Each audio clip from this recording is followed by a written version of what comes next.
Et ce soir, je retrouve la même énergie que celle que j'ai vue se déployer pour ouvrir cet établissement spécialisé.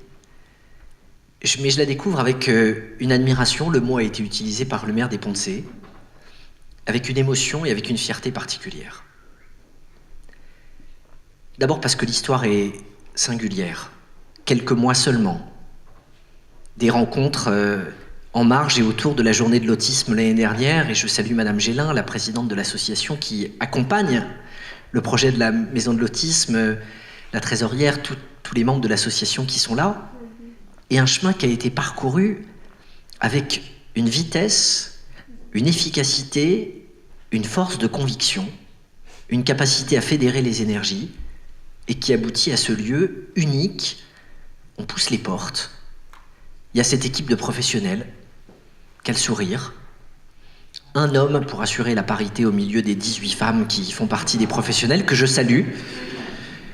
Parce que j'ai l'impression qu'il y a à peu près autant d'hommes dans cette association qu'il y a de femmes en politique. Donc c'est une manière de traiter la parité. Au-delà de la boutade, un lieu qui a été pensé et conçu pour que, en un seul espace, ce qui va relever de l'accompagnement individuel, le centre de ressources, et un espace comme cet appartement qui permet finalement de se projeter ou d'aider ceux qui sont victimes de ces troubles envahissants du développement à pouvoir appréhender des environnements qu'ils ne connaissent pas.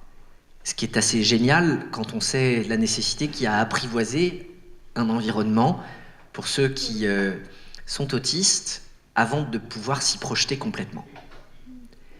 Et je voudrais ce soir d'abord vous dire à quel point vous pouvez être fiers du travail que vous avez accompli.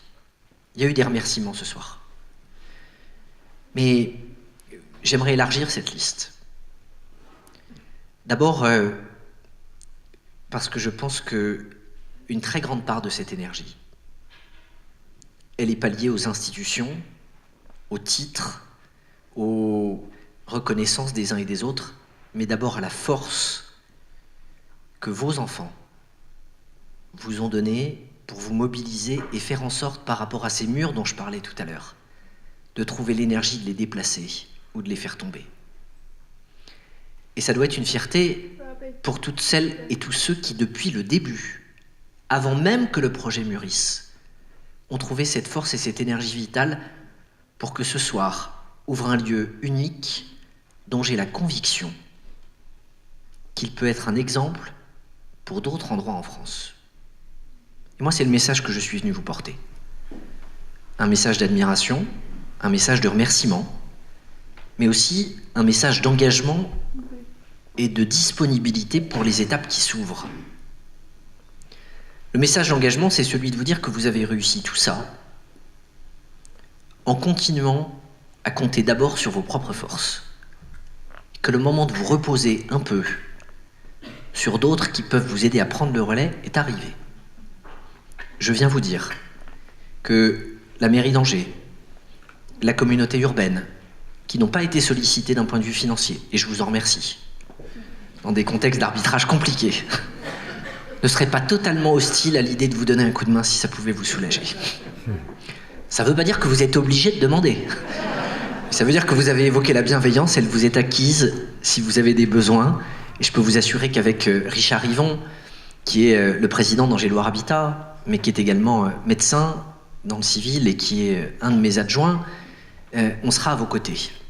S'il y a des coups de main matériels qu'on peut vous donner dans les étapes qui arrivent pour que vous puissiez reposer un peu votre énergie et la consacrer sur autre chose. Et puis, la disponibilité dont je faisais part, c'est parce que j'aimerais que vous nous autorisiez à faire visiter ce lieu. Vous l'avez fait. Mais pour d'autres qui se posent la même question, dans le nord, dans le sud, dans l'est de la France, poussez la porte du pôle 1, du pôle 2, du pôle 3, ou si j'ai bien compris, vous n'avez pas déposé de brevet, vous n'avez pas déposé de marque à l'INPI, vous ne vous êtes pas entouré de mesures pour ne pas être copié, mais au contraire, vous avez la volonté d'être utile à d'autres qui sont confrontés potentiellement aux mêmes difficultés, au même paroxysme de l'existence.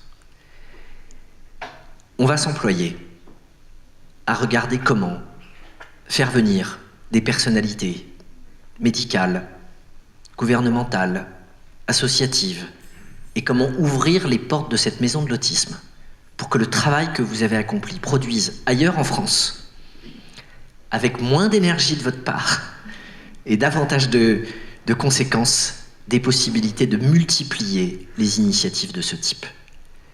Parce que je pense que vous avez compris collectivement que si vous deviez tout attendre de l'État, des experts, vous risquiez d'attendre longtemps. En vous prenant en main, vous faites bouger les lignes. Notre responsabilité, à défaut d'avoir été capable de vous précéder, c'est de regarder maintenant comment on peut vous donner un coup de main pour démultiplier les efforts que vous avez déjà accomplis. Je ne serai pas plus long. Je l'ai déjà été beaucoup trop. Mais je voudrais terminer ce propos en vous faisant part finalement d'une petite requête pour terminer. Cette requête, c'est que j'aimerais dire ici l'admiration qu'est la mienne pour les professionnels qui vont faire vivre cette maison. Parce qu'on peut faire les murs les plus beaux, assembler les meubles comme il faut, avoir du matériel d'ergothérapeute assez impressionnant. La vérité, c'est que c'est la qualité des professionnels qui, au final, fait que cette maison de l'autisme, elle va parfaitement répondre aux besoins et aux attentes des familles. Vous n'avez pas investi ces lieux pour gagner un prix de l'architecture ou des brevets d'assemblage de meubles Ikea en un temps record. Vous l'avez fait parce que vous avez la conviction que c'est le moyen de donner un écrin au trésor de patience, d'attention et de savoir-faire dont ont besoin celles et ceux qui sont différents. Une différence qui peut être enrichissante si la société est capable de la regarder, de l'appréhender et de l'accueillir. On ne s'enrichit jamais de ceux qui sont comme nous. On ne s'enrichit que de ceux qui nous amènent à regarder les choses de manière différente, à partir d'un autre point de vue. Et c'est là-dessus que j'aimerais terminer. L'apprentissage de la différence, tout part finalement de l'a priori et du filtre avec lequel on regarde les choses. Moi, je ne suis pas hyper calé dans les réseaux sociaux et j'ai des enfants qui essayent de me montrer que si je veux faire des belles photos, il faut que je trouve le bon filtre. Pour les Insta, tous ces trucs-là, etc. Et c'est vrai que c'est assez impressionnant parce que quand vous mettez un filtre, même une photo qui est très moche peut finir par être très belle.